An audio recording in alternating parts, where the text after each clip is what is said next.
नमस्कार दोस्तों। मेरा नाम है बजरंगी लाल और आप देख रहे हैं ट्रिकी सॉल्यूशन फॉर यू। दोस्तों, आज हम डिस्कस करने वाले हैं जीके के 20 बहुत ही इंपॉर्टेंट प्रश्न जो बार बार हमारे परीक्षाओं में पूछे जाते हैं।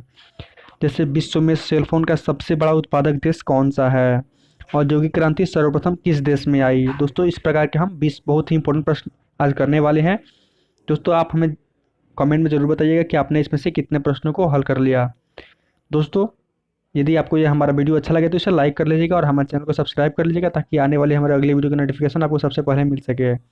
दोस्तों, चलिए वीडियो को शुरू करते हैं। तो हमारा पहला प्रश्न है, भारत के राष्ट्रीय ध्वज की लंबाई और चौड़ाई का अनुपात क्या है? दोस्तों, भारत के जो राष्ट्रीय ध्वज है वो है तिरंगा और उसकी लंबाई और चौड़ाई का अनुपात क्या है, यही इस प्रश्न में पूछा गया है। दोस्तों, हमें 4 ऑप्शन दिए गए हैं: 5:3, 3:2, 2:3 और 3:3। दोस्तों, इसका सही आंसर है 3:2, तो हमारा ऑप्शन बी सही है। दोस्तों, आगे बढ़ते हैं अपने अगले प्रश्न की ओर। दोस्तों, हमारा अगला प्रश्न है, स्वतंत्र दिवस के राष्ट्रीय ध्वज का डिजाइन किसने बनाया था? हमारे ऑप्शन है महात्मा गांधी, रविंद्रनाथ टैगोर, विक्रम चंद्र चटर्जी और पिंगली वेंकैया। दोस्तों, इसमें सही ऑप्शन क्या है, ये हमें इस प्रश्न में पूछा गया है। दोस्तों, जो स्वतंत्र दिवस का राष्ट्रीय ध्वज है, जो हमारा तिरंगा है, उसका डिजाइन पिंगली वेंकैया ने बनाया था, तो ये हमारा ऑप्शन डी सही है, पिंगली वेंकैया। दोस्तों, आगे बढ़ते हैं अपने अगले प्रश्न की ओर। दोस्तों, ये हमारा अगला प्रश्न है, राष्ट्रीय गान जन गण मन पहली बार कब और कहाँ गाया गया था? दोस्तों, जो हमारा राष्ट्रीय गान है जन गण मन, ये पहली बार कब और कहाँ गाया गया था, यही प्रश्न में पूछा गया है। दोस्तों, हमारे ऑप्शन है 1911 कोलकाता में, 1950 दिल्ली में, 1926 कोलकाता में और 1935 कोलकाता में। दोस्तों, जो हमारा राष्ट्रीय गान है पहली बार वो 1911 कोलकाता में गाया गया था, तो हमारा आंसर ए सही है। दोस्तों, हमारा अगला प्रश्न है, अंतर्राष्ट्रीय महिला दिवस कब मनाया जाता है? दोस्तों, हमारे ऑप्शन है 12 मार्च को, 8 मार्च को, 10 मार्च को या 5 मार्च को।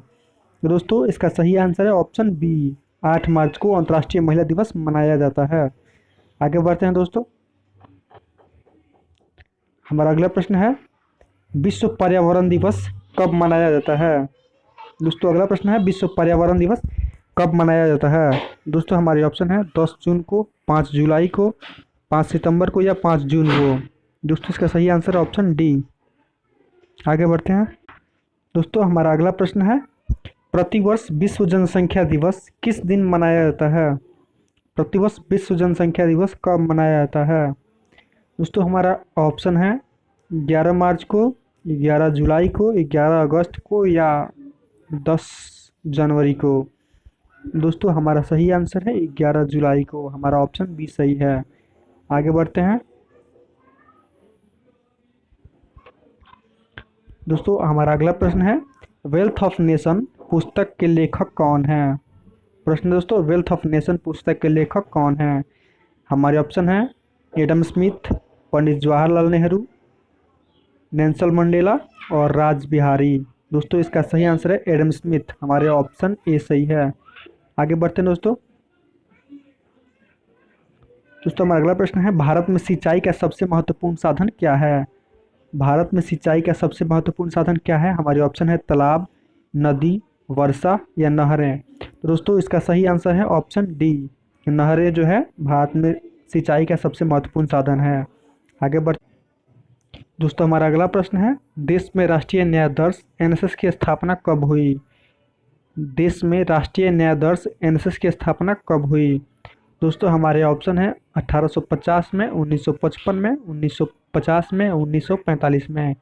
दोस्तों, इसका सही आंसर है ऑप्शन सी, 1950 में राष्ट्रीय न्यायाधीश एनएसएस की स्थापना हुई थी। आगे बढ़ दोस्तों, हमारा अगला प्रश्न है, विश्व में सेलफोन का सबसे बड़ा उत्पादक देश कौन सा है? हमारे ऑप्शन है भारत, चीन, जापान और रूस। दोस्तों, इसका सही आंसर है ऑप्शन बी, चीन में सबसे ज़्यादा फ़ोन उत्पादन होता है। आगे बढ़ते हैं दोस्तों। हमारा अगला प्रश्न है, भारत को अधिकतम किससे कर आय प्राप्त होती है? दोस्तों, हमारा ऑप्शन है बिजली कर, निगम कर, सेवा कर या आय कर। दोस्तों, इसका सही आंसर है ऑप्शन बी, निगम कर। आगे बढ़ते हैं। अगला प्रश्न है, सुंदरराज समिति का संबंध किससे है? सुंदरराज समिति का संबंध किससे है? हमारे ऑप्शन है एलपीजी गैस से, कृषि से, कच्चा तेल से या पेट्रोलियम से। दोस्तों इसका सही आंसर है ऑप्शन डी, पेट्रोलियम। आगे बढ़ते हैं। दोस्तों हमारा अगला प्रश्न है, देश में सबसे गहरा बंदरगाह कौन सा है?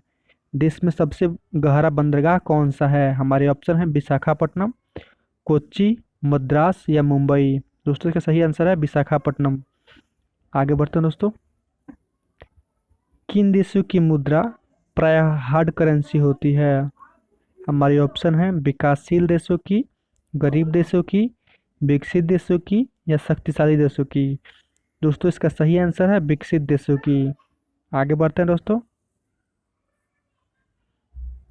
हमारा अगला प्रश्न है, दास कैपिटल किसकी प्रसिद्ध पुस्तक है? दास कैपिटल किसकी प्रसिद्ध पुस्तक है? हमारे ऑप्शन है चाणक्य, इंदिरा गांधी, कार्ल मार्क्स या नेल्सन मंडेला।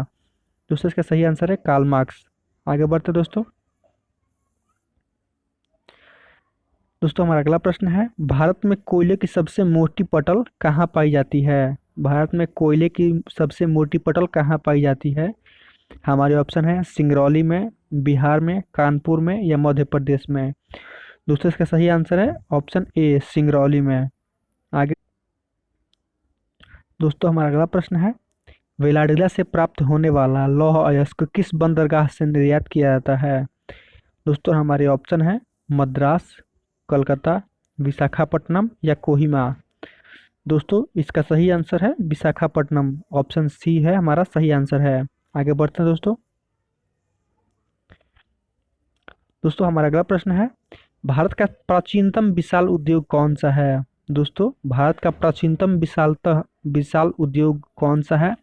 हमारे ऑप्शन है कृषि उद्योग, रेशम वस्त्र उद्योग, व्यापार या सूती वस्त्र उद्योग।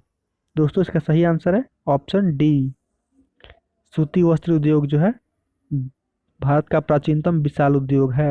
आगे बढ़ते हैं दोस्तों। दोस्तों हमारा अगला प्रश्न है, औद्योगिक क्रांति सर्वप्रथम किस देश में हुई? औद्योगिक क्रांति सर्वप्रथम किस देश में हुई? हमारे ऑप्शन है रूस, फ्रांस, इंग्लैंड या भारत। दोस्तों इसका सही आंसर है इंग्लैंड। आगे बढ़ते हैं दोस्तों अपने अंतिम प्रश्न की ओर। दोस्तों हमारा अंतिम प्रश्न है, भारतीय रेलवे का विश्व में कौन सा स्थान है? भारतीय रेलवे का विश्व में कौन सा स्थान है? हमारी ऑप्शन है द्वितीय, प्रथम, तीसरा और पांचवा। दोस्तों इसका सही आंसर है हमारा ऑप्शन ए, भारतीय रेलवे का विश्व में दूसरा स्थान है।